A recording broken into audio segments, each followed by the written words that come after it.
Dr. R.J. Rushdoony, RR 161U38, Revolution.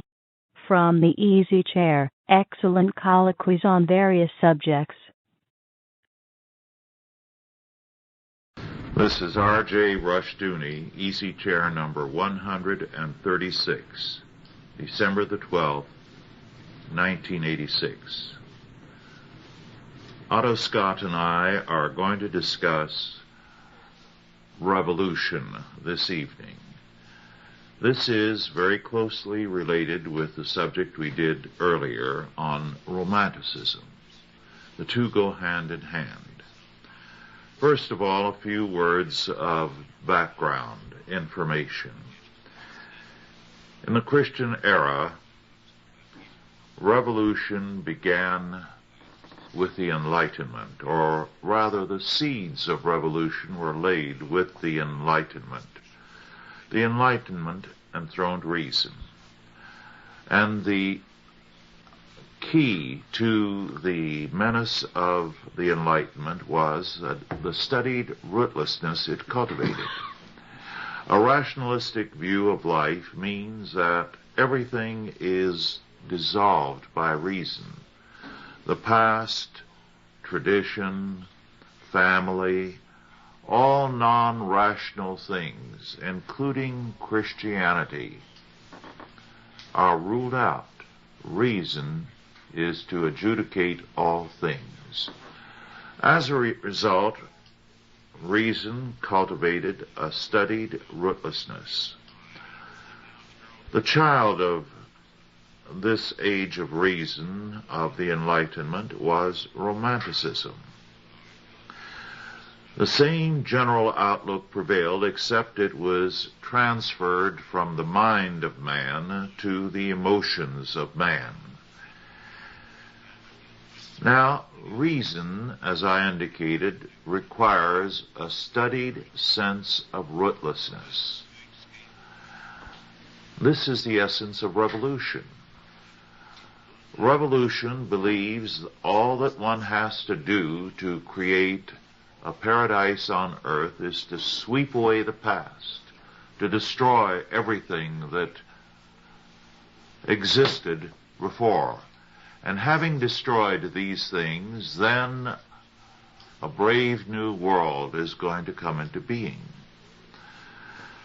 Because of this background of the rationalistic rootlessness, Romanticism, stressing now an emotional approach to this, felt that by stirring up the masses, stirring up the peoples throughout Europe, and destroying the past, a brave new world would be ushered in. The roots, thus, are in anti-Christianity. Revolution is anti-Christian to the core.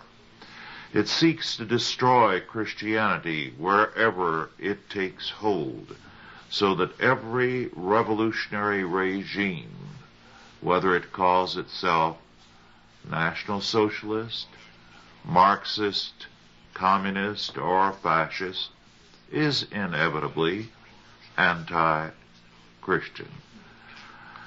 As a result, the defense of Christianity requires opposition to the fundamental premises of revolution. Well, with that, Otto, would you like to make some general statements before we get into a further discussion of the subject? Well, yes. I would say that the rhetoric of the Enlightenment, of course, was beautiful, very persuasive, called upon the highest ideals. But the reality of the revolution was that it was accompanied by terror.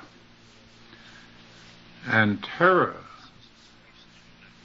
is the one great sin that renders all revolutionary arguments absolutely invalid, because you cannot bring about a better world through murder, through terror, through the annihilation of innocent people. Now, that's an aspect of revolutionary aspiration that almost all left-wingers and liberals shy away from. If you bring it up, they immediately say, oh, we deplore violence. But they admire the people who create the violence. And that particular contradiction really cannot be allowed to stand very much longer in the national dialogue. Yes, that's a good point. They refuse to acknowledge that there is an inescapable link between the concept of revolution and terror, total terror. Nor are they ready to face up to the fact that men like Lenin demanded terror, even more rigorously than, let us say, Robespierre did. Because the only way to uproot the Christian faith, to destroy the past, they felt, was through total terror, and hence they applied it. Well, yes. Robespierre and his colleagues were very interesting. First of all, before the revolution began, they all had aristocratic pretensions or aspirations. Some of them gave themselves false titles of nobility. Robespierre himself was a petty noble. He had a D in front of his name.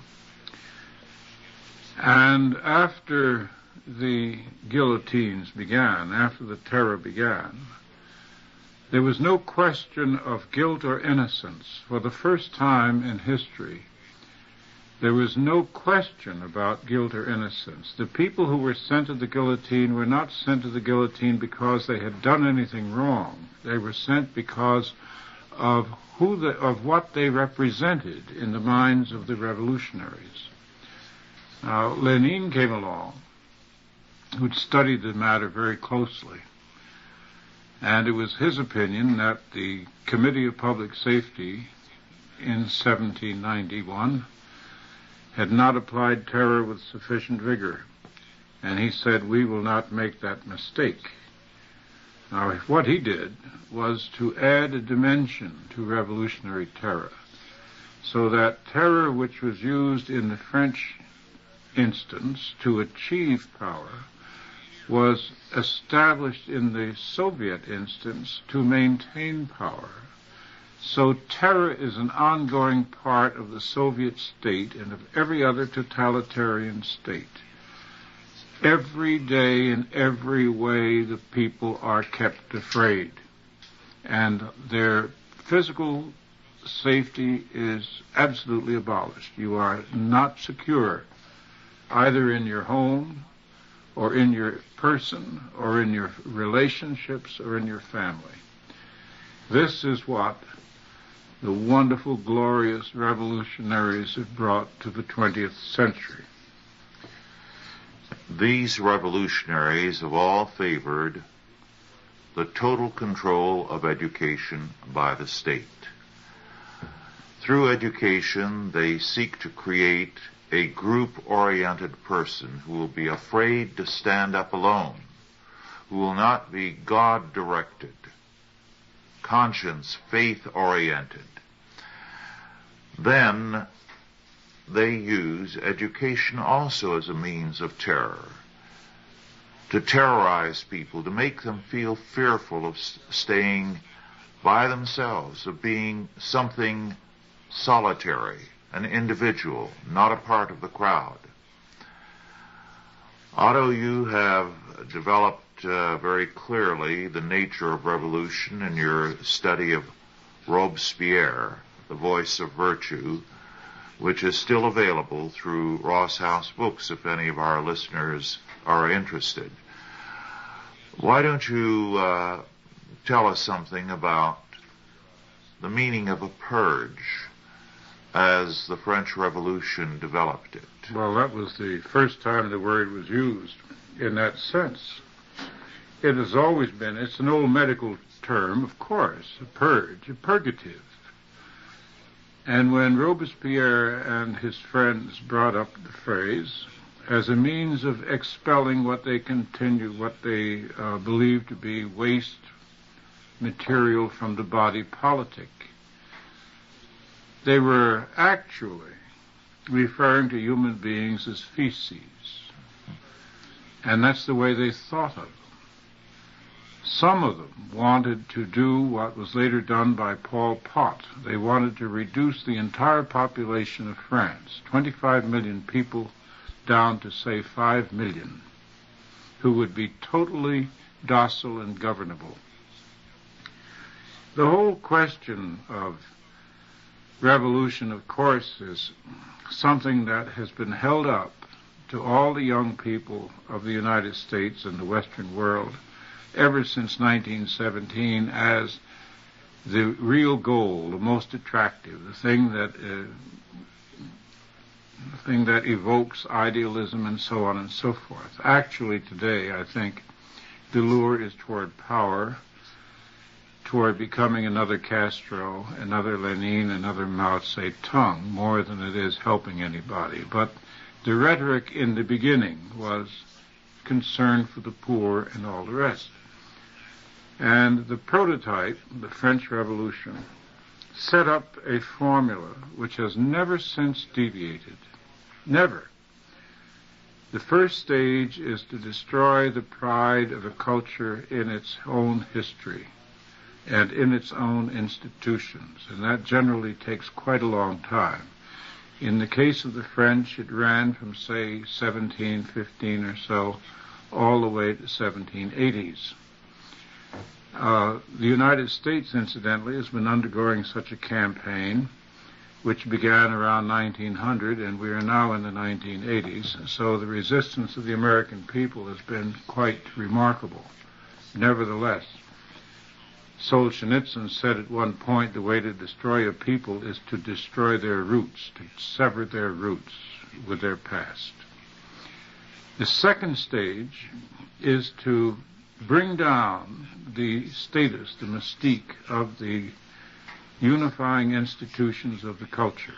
In the case of the French, it was the army, the nobility, and the church and the crown. In the case of the United States, it's business and industry, the army, the defense establishment, the presidency, and the church. Now, in the case of the French, the monarchy, of course, was the last to be attacked. It was covered with pornography, pornographic campaigns, also many campaigns alleging various scandals, the diamond necklace case and others, in which, although the monarchy was not directly involved, it was held to be responsible because these scandals occurred in the court or in the environs of the court or among the nobility or among the higher prelates of the church. The courts, incidentally, of France went along with this because they wanted to assist in the reduction of the authority of the king or the authority of anybody else except themselves. And the judges were very surprised when finally, at the very end, the revolution began to attack them. That's when the courts were swept aside as being unjust, inherently inequitable, and the people's courts, or the terror, began. And that's the final stage. If we were to put this formula down in a yardstick, I would say that we are at the stage where Louis XVI was deposed, because the effort now is to reduce the presidency to nothing, to make Congress supreme, and not only Congress, but the left-wing members of Congress, because here you had, in the French example, Parliament in France was divided into left, right, and center, and as you recall, there was a series of efforts to weed out, or to purge, to use that terrible term, all the moderates from that particular body. So that's where we are. We are in the midst of a revolution And the American people don't know it because nobody has appeared on television to say the revolution began at 8:15 this morning. Mm-hmm. Yes, I see the revolution in the courts all the time. We see an all-out attack on those who take their faith seriously, who believe the Bible. And in effect, a total war has been declared upon Bible believers. The sad fact is that most of them are not aware of this total war. At the same time, the liberals in the church, Catholic and Protestant, are indifferent to it. They themselves belong to the party of revolution. And as a result, they could not care less what is being done to their brethren, because after all, the faith of those who take their faith very seriously is an indictment to them. Well, it's a standing reproach, but it's certainly not unprecedented for clergy to be part of the revolution. Let's not forget that Talleyrand was a bishop. Yes. Let's not forget that Lenin, not Lenin, but Stalin, was a seminarian, went to the seminary, and incidentally got fairly good grades in the seminary. The fact is that some of our most vociferous mischief makers are members of the cloth. Yes, our seminaries are often seedbeds of revolution. Well, Kenneth Minogue, in his study, Alien Powers, the Pure Theory of Ideology, makes the point that ideologists, ideologues, revolutionaries are hostile to Christianity. The reason, of course, is that they represent elitism. They are the elite intellectuals, the men of reason, and the rest of us are incapable of their kind of thinking. Whereas Christianity, with its doctrine of grace, is the opposite of elitism. It says that it is not something that is of us, but of God.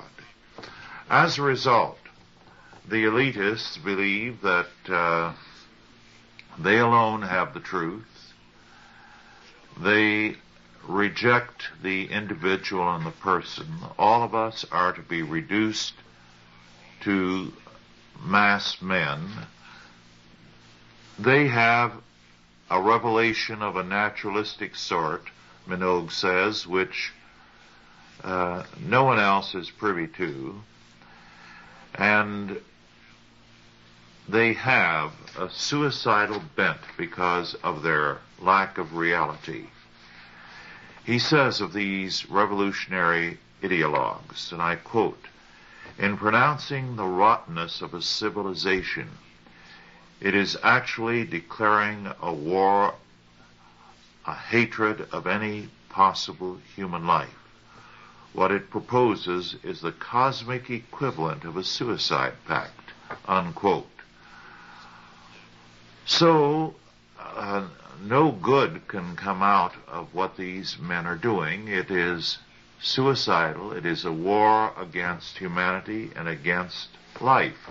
Shafarevich, in his book on socialism, said that in the final analysis, socialism is a war against life.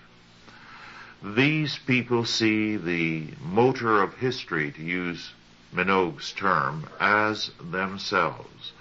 They are self-nominated as the mouthpiece of history. Oh, yes.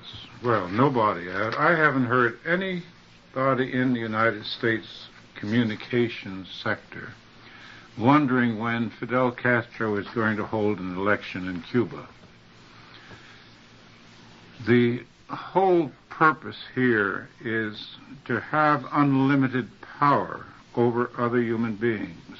Now, one of the reasons, of course, that they have to get rid of Christianity is because of the Christian sanctions against murder and against various and sundry other capital offenses, terrible sins. Once you remove those barriers, then everything is permitted. I wonder how long it will take the Christian community of the United States to realize that, for instance, in the Philippines today, while the press is jubilating over Aquino's administration, Christians are making plans as to how they're going to survive under the increasing terror to which they are being exposed. Yes, and some pastors have been murdered by the communists precisely because they have witnessed to the whole counsel of God. Marx at one point said, and I quote, "The task of history, therefore, once the world beyond the truth has disappeared, is to establish the truth of this world." In other words, the only truth is what is. Well, and they are going to establish what is, and the truth will be inseparable from it. In effect, they are saying, we are the truth. What they're saying is pretty much what Mr. Emerson said and what Nietzsche echoed. Emerson talked about the higher law, beyond the laws that bind other people. And it's always interesting to me to reflect upon the fact that it's the Reverend Emerson. Mm-hmm. He was an ordained minister, yes, and no one ever refers to him as the Reverend Emerson because I guess they're embarrassed by the connection. I don't know. In any event, Nietzsche went around with Emerson's essays in his pocket, underlining all kinds of passages, especially those that discuss the business of being beyond good and evil. In fact, that was one of Nietzsche's books was entitled that, because Emerson fell into this Hinduism as he understood it. And as you know, Shiva, the god of creation in Hindu mythology, is also the god of destruction. So that in Hinduism, virtue and vice are equal. Either one will lead you to nirvana. No crime is unthinkable or undoable because it doesn't interfere with your chances of going to heaven in that particular religion. This is what attracted the Reverend Emerson, and it attracted Nietzsche, and it attracted Lenin and Stalin and the others. I just got through reading a biography of Stalin, by the way, and it's interesting, by DeYoung, Alex DeYoung. He made it his business in the course of his rise to power to have killed every man who ever at any time not only contradicted or differed with him on any subject at any time, no matter how trivially. Mm-hmm. Yes. Your point about Ralph Waldo Emerson is very important. What he did was to take Unitarian thinking and make it, as it were, the Catholic faith of America and of Western Europe. Emerson's thinking did develop into revolutionary implications of a life beyond good and evil. Now, the interesting thing is that Emerson took so many biblical concepts and simply naturalized them, and people have failed to see what he has done. The intellectuals of Europe and of this country picked up on the dangerous implications of his thinking, but other people naively did not. For example, one of the great verses of Scripture, Romans 8:28, says that all things work together for good to them that love God, to them who are the called according to his purpose. Now, the plain statement there is that all things work together for good only to those who are the called of God. They do not work together for good to those who are evil. No, of course not. They work together for evil, for judgment for them. But Emerson took this and used it endlessly in a naturalistic sense. He went so far in a lecture in London, and even Carlyle couldn't stomach this statement, as to say that even when a man visits a brothel, he contributes to the future betterment of the human race. Now, that was a naturalistic concept of Romans 8:28. In other words, if when a man goes into a brothel, if a man does anything that is sinful, he still contributes to the future and the betterment of the human race. What if you have total terror? Well, you're contributing to the betterment of the human race in the future. And it was this type of thing that Emerson said that people did not pick up on. They did not see the implications of it. Well, they didn't watch Mr. Emerson either after the Civil War or during the Civil War, when he fell into the same bloodthirstiness as his colleagues. Yes. Now, the abolitionists, as we know, at least a half a dozen of them, hired John Brown, a murderer, whom they knew to be a murderer,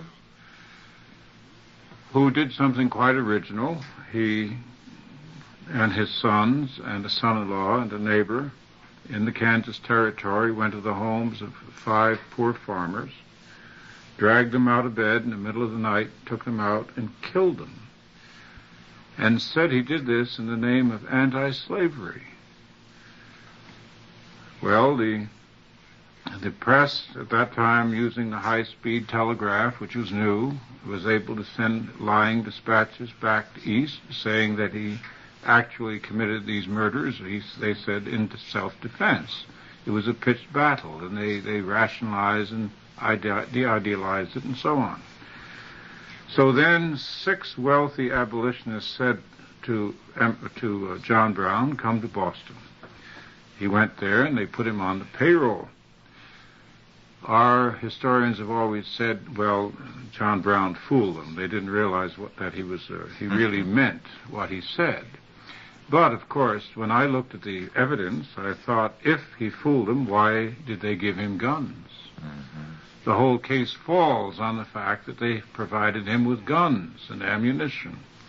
And you don't do that for somebody who's simply a rhetorician. In any event, Mr. Emerson knew these men. Mr. Emerson was also one of the supporters of John Brown, as was Thoreau. When John Brown was finally captured, Emerson finally said, well, I think the old hero went a little bit too far that time. And that was to extricate himself from any guilt, probably. They knew what they were doing when they hired a man who was a horse thief and whose prophetic mouthings were hypocrisy. Well, we have here, I think, the original formula for modern political terror. It consists of only 3 elements. 1, a murderer capable of killing innocent people in the name of a noble cause. 2, a press that will rationalize those murders to help that cause. And 3, wealthy and influential people to advance the money and the guns to help the cause. So here you have it. Now, Lenin and Robespierre were more honest in their day.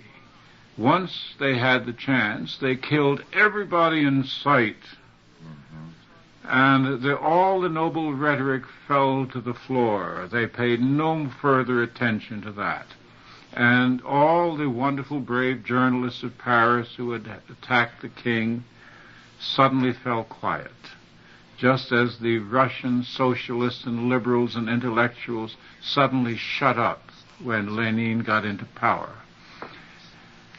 You named the three ingredients. Let me add a fourth. Simple-minded Christians who don't want to think and who don't read their Bible intelligently, who are ready to take any superficial statement made by someone and say, oh, he's a Christian, therefore we must be understanding of what he's trying to do. We've seen this in politics. I recall the indignation of someone when I tried to tell him and another man who was very knowledgeable in Washington was documenting what I had to say. This was some few years ago.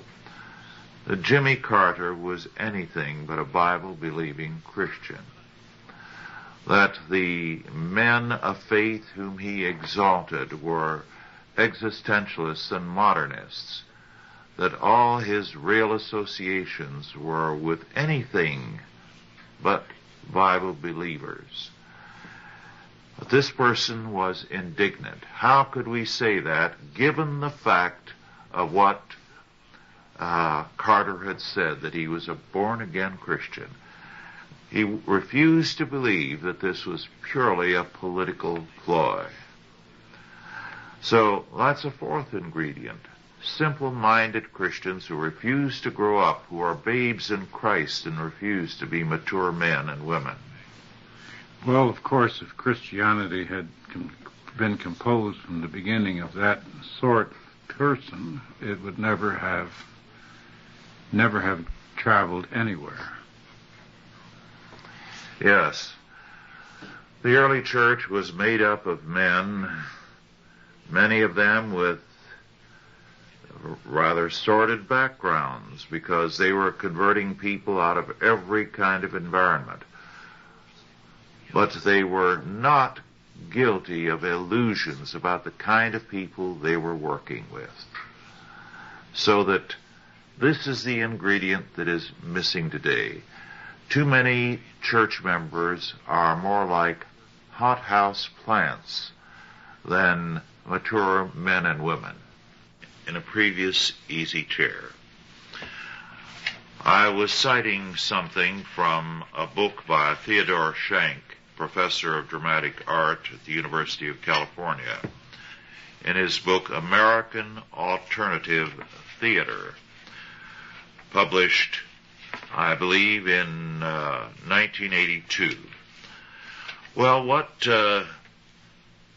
Professor Shank, who is very favorable to the contemporary theater, points out, quoting from a contemporary dramatist, life, revolution, and theater are three words for the same thing, an unconditional no to the present society, unquote. Now, notice the correlation there. Life is equated with revolution and theater. This means that these people are not living in a real world. That is the world of shadows, of not real people. You're not really alive unless you are a part of the revolution and the theater. I recall about 15, 16 years ago, at a meeting near a campus, a Christian service, a student on drugs standing at the doorway as people left, shouting insults, pornographic insults, to one and all, and declaring that they were the living dead. They were not alive. This is the kind of thing that prevails quite widely.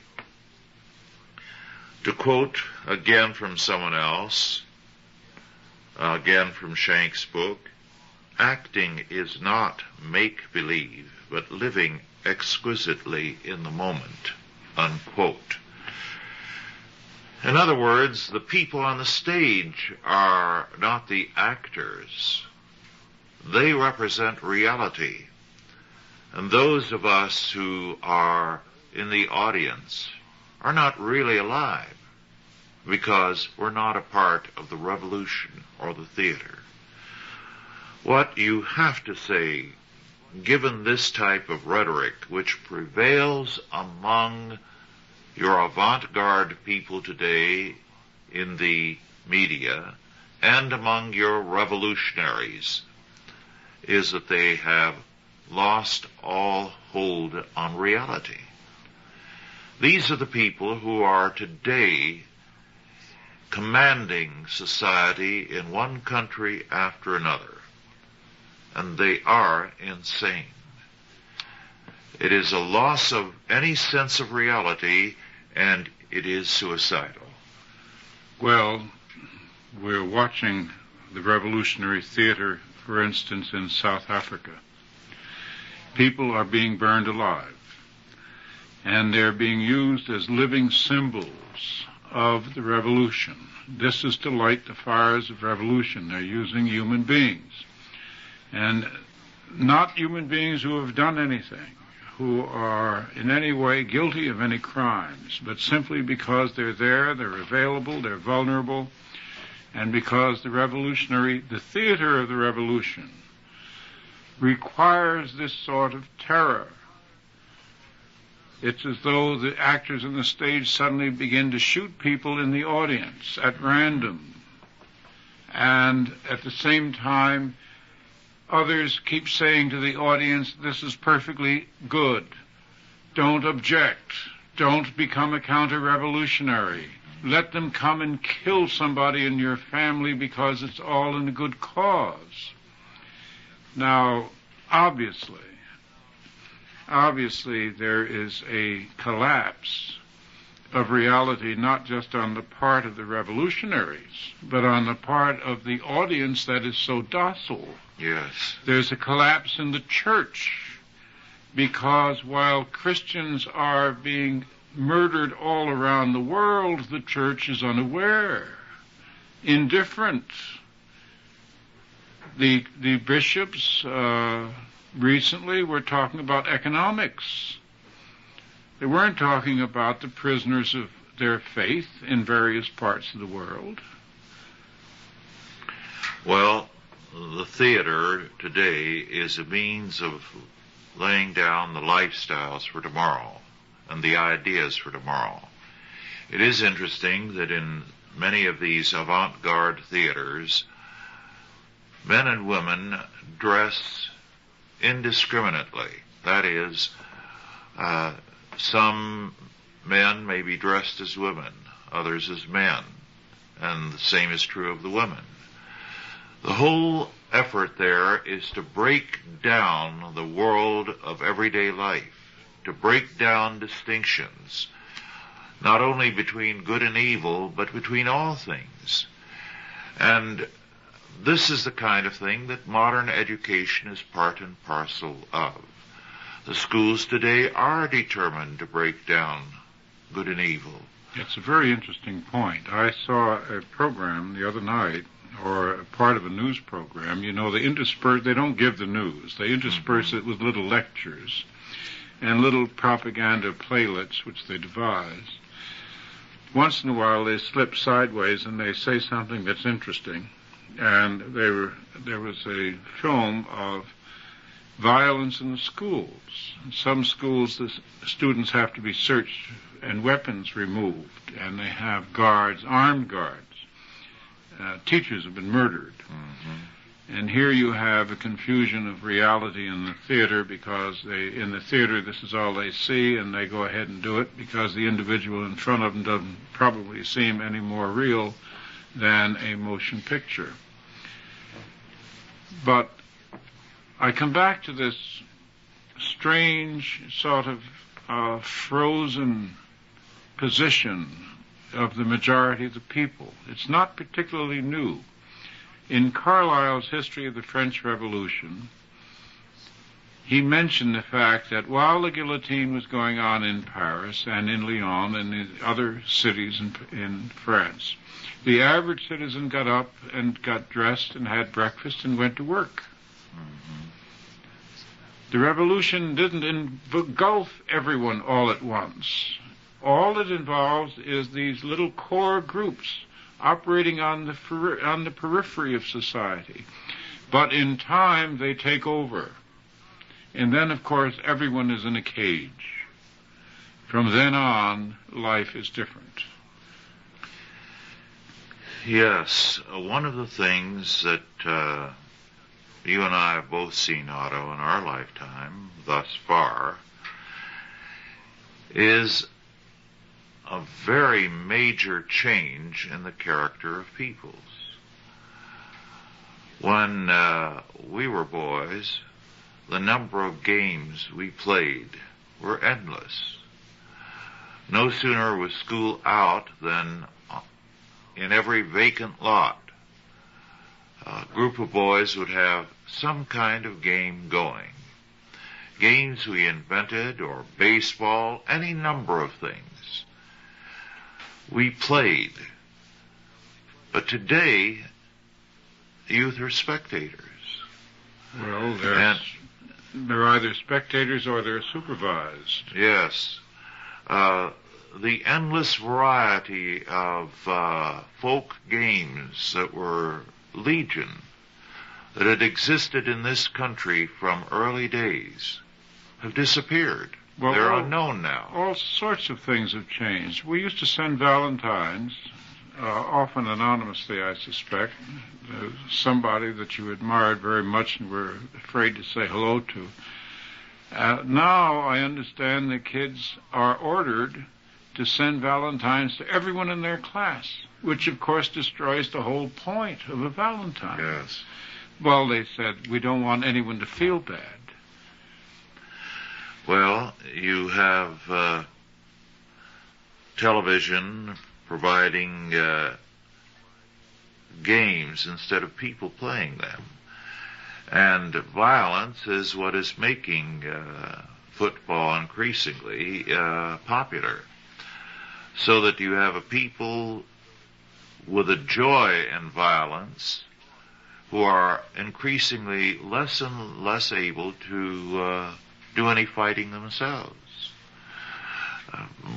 One of the rituals of growing up when we were young was that you had a lot of fights. Well, you had to learn to defend yourself. Yes, but that's no longer true. Nobody was hurt. You might get a black eye, but I can't recall any worse injury. Lots of fist fights, but little boys really can't hurt one another very much. And when two boys got into a fight, the others stood around. And if anything proved to be dirty, they intervened immediately. Now, that type of fight no longer takes place. It's a gang picking on an individual. And you're either a member of a gang or you're wiped out. Well, we're going up and down the scale, and we're talking about the collapse of many different sorts of values on many different levels. I was not too long ago in a large airport, and I had to sit there for a while waiting for my plane, so I watched the people, and it occurred to me that nobody dresses anymore, that everyone wears a costume. Mm-hmm. And you could almost tell who they were by the costume. Mm-hmm. Certainly you could tell the class by the costume. Strangely enough, most expensive rags, Anne tells me, are very expensive. I'd see somebody that I looked as though in need of help, and she'd say, oh no, that's a very expensive outfit. So that also occurred, just prior to the French Revolution, when the court gave up all its fancy clothes and it began to dress down and to dress very simply. And Marie Antoinette played at being a milkmaid and so forth. I mean, everyone was going to be in a sort of a false equality. Call me Jim, that sort of thing, and you shouldn't take it too seriously. But it means that the ground is shifting underneath. Yes. And we hear a great deal against traditionalists, and of course now the word fundamentalists. Bible believers you mentioned before, in Carol Quigley's very interesting book, Tragedy and Hope, he was describing the Boers in the end of the 19th century who were broken out of their isolation by the great British Empire. And Quigley, who was a non-believer, described the Boers as ignorant Bible believers, Bible readers, he called them. And I thought that's quite an interesting charge. Now, of course, we can go on, look at the manner in which the university professors now, the left-wing professors, are using the South African situation as a means to recreate the 60s. Yes. In any healthy culture, those on the lower levels seek to emulate those above them and to improve themselves intellectually, to improve themselves socially, financially, to improve their appearance. But what you have in a revolutionary era is the reverse process.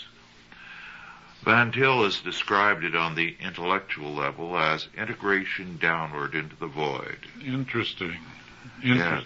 Spengler put it another way. He said the return of the Fellaheen. Yes. In which we're actually contemplating this moment, the possibility of a world that consists of an elite, a global elite, and a global Fellaheen. Yes. Well, Van Til said that in this century what we are seeing is men integrating downward to the lowest level, then forsaking everything in their being except the unconscious, the triumph of the unconscious in man, then integrating backward into primitive man, and back to the lower levels of life, and finally into the void. Gunther Stent, seeing these same things and writing as a scientist and without any Christian faith at all, said that he did not see how mankind could last 200 years, that the pleasure principle alone governed them, and it would be increasing chaos and finally the death of man. One of the reviewers said that he could not buy Dr. Stent's optimism. Optimism? Yes. 2 centuries, he said, was too long a time. Well, on the other hand, Nadezhda Mandelstam, after her husband died, and after she was exiled to the provinces and teaching because she was very well educated, and of course she was interesting to me because she and her husband were part of the revolution, and she'd had an excellent background in education, very high level, very well educated and so forth. They rejoiced until, of course, the revolution engulfed them together with everyone else. And she was trying to earn a living as a teacher, but her curriculum was very restricted to what the party line permitted. And she despaired of the young people. She said, how are they ever going to recover even a little bit of what we had? And then, to her amazement, they began to come to her with the eternal questions and answers. And we know, of course, that there is an underground Christian community in that part of the world, which is very sincere because it has seen the devil and it believes in God. And therefore, I came to the conclusion, reading her book, that actually the human race is ineradicable. I think Stent, therefore, was wrong. I do too, of course, because being a man without faith, he saw the logic of the unbeliever's position, that it is suicidal, that mankind will wipe itself out. Right. But we believe there is a supernatural power that will regenerate men, and that God is bringing judgment upon these peoples. God is allowing them to have their own way, and their way is death. So They are eliminating themselves from the scene. But we can have nothing else until Christians make a stand. Spengler, in the next to the last paragraph of his Decline and Fall of the Decline and Fall of the West, said that power is never replaced except by another power. Well, Christians have the greatest power of all at their resource, the power of God. And they can replace these evil, demonic, humanistic powers if they will only turn to the power of God and take it seriously. And if they will only stand up and look at Medusa's head. Yes. You know, the great Roman Empire, I've forgotten which historian it was, who figured that at its height, Italy had, I've forgotten how many million people. And yet, a few hundred years later, there was practically vacant of humans. There were practically nobody there, nothing but ruins. And yet, the Christian faith came out of those ashes. I see this as a great repetition. Yes, I do too. I feel that the present world is under the judgment of God and will perish. The Christians, unless they take their faith and their God seriously, are going to perish with this world. It was the sad aspect of Augustine's life that though he was a great man of faith, he so loved Rome that he saw the fall of Rome as the end of everything. And it's not surprising that he did not survive the fall. He died as the barbarians were at the gates of his city. But it was Salvian, the presbyter, whose account of the fall of Rome in his book, The Governance of God, is the most telling account, who said that if Rome did not fall, it would mean there is no God, and who described the obliviousness of people. He said, Rome is dying and yet continues to laugh. He described the barbarians coming through Trier, and nobody going to the walls to defend the city because the athletic games were on, and they were all in the arena cheering their side.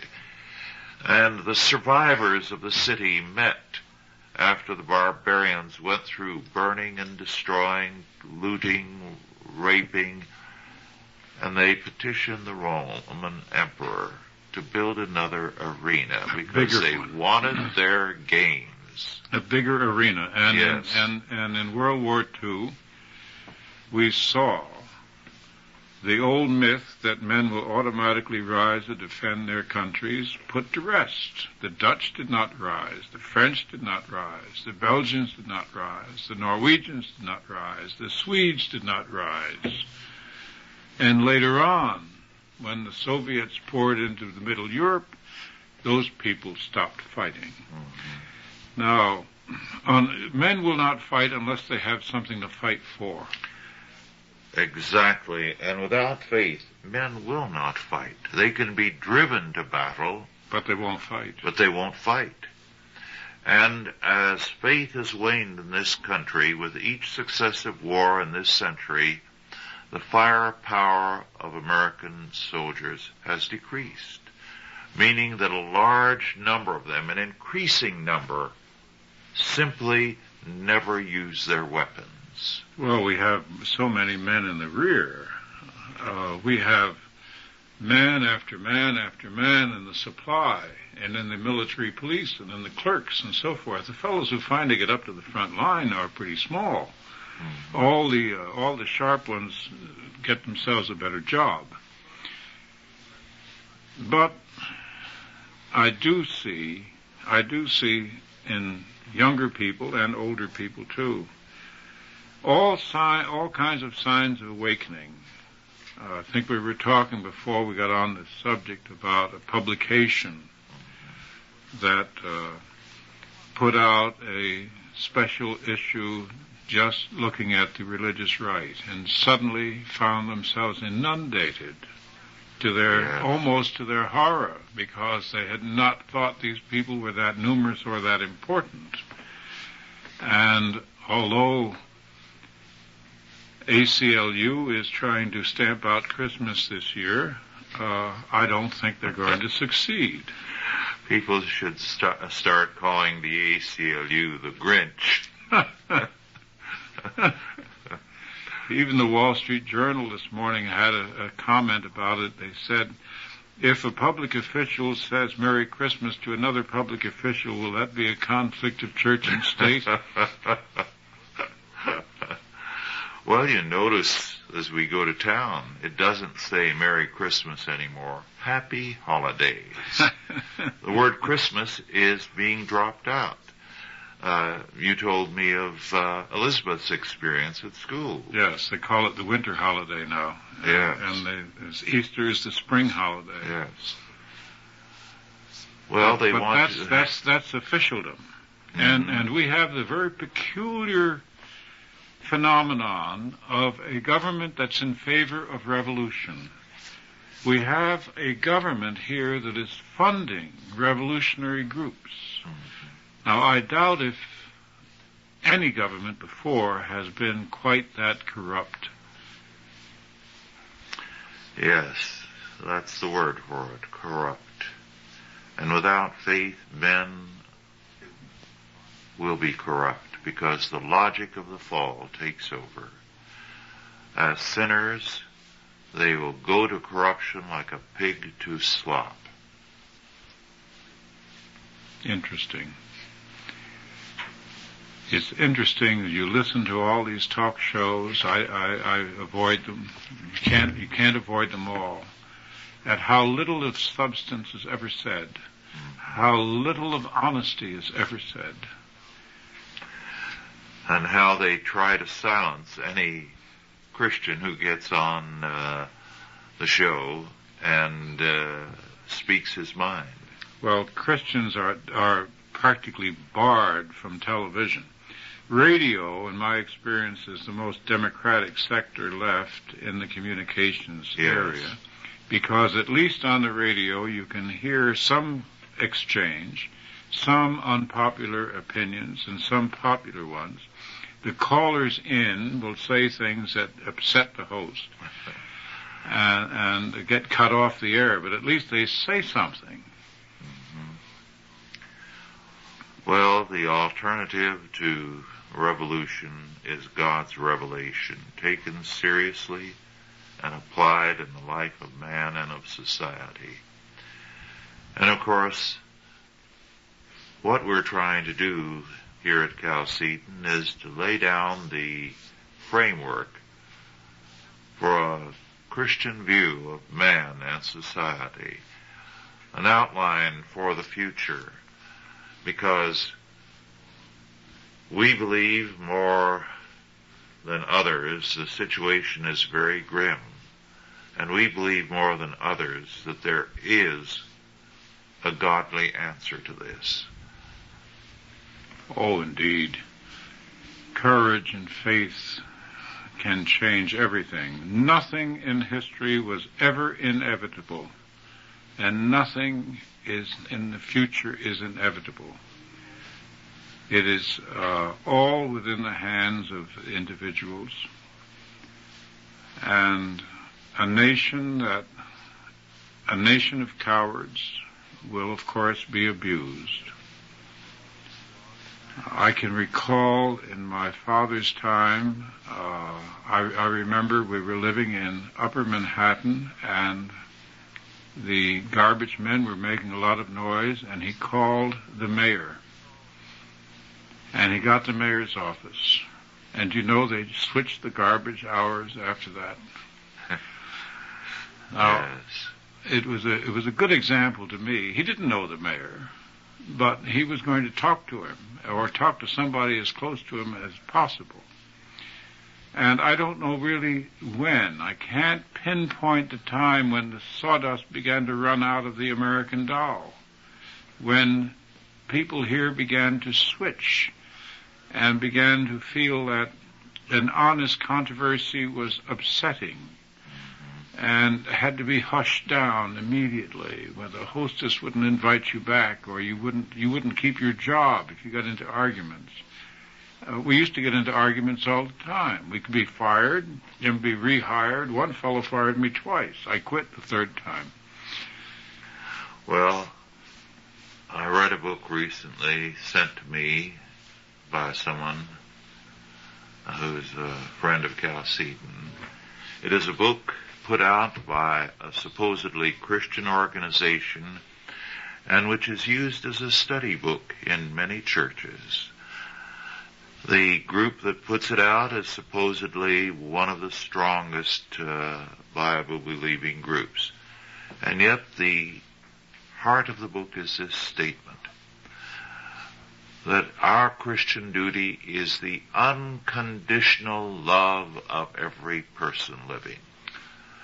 The rapist, the murderer. Adolf Hitler. Yes. The unconditional love of everyone. Now, when that is presented by a highly respected group and that is used in the churches, you know there is something wrong. There is something radically wrong, and God is going to judge the church as well as the world. We are told in Scripture that judgment must begin at the house of God, and it will. It certainly will. To those to whom much has been given, much is asked. Yes. This has been a very fortunate country. It has not been invaded since the War of 1812, and that only very briefly, and very overnight, so to speak. We have not had the terror that's racked other people. We haven't had the same kind of tyrants. A great many Americans think that the laws of historic gravity have been suspended in our favor, but they have not. All these perils are quite possible here if we continue to be somnambulists and if we refuse to stand up for our faith. Well, people are going to have to wake up. The church members are going to have to wake up. The businessmen and men of wealth are going to have to wake up. The teachers and professors, people of every walk of life who profess to be Christians, are going to have a sense of responsibility. They cannot be content with doing their job. The excuse of the Germans under Hitler, who pleaded that they were simply doing their job, didn't wash with the world. No more will the excuse of those Christians in whatever walk of life they are, that I'm simply doing my job, wash with the Lord God of hosts when they come face to face with his judgment. Well, our time is running out. Do you have a final statement of any sort that you'd like to add, Otto?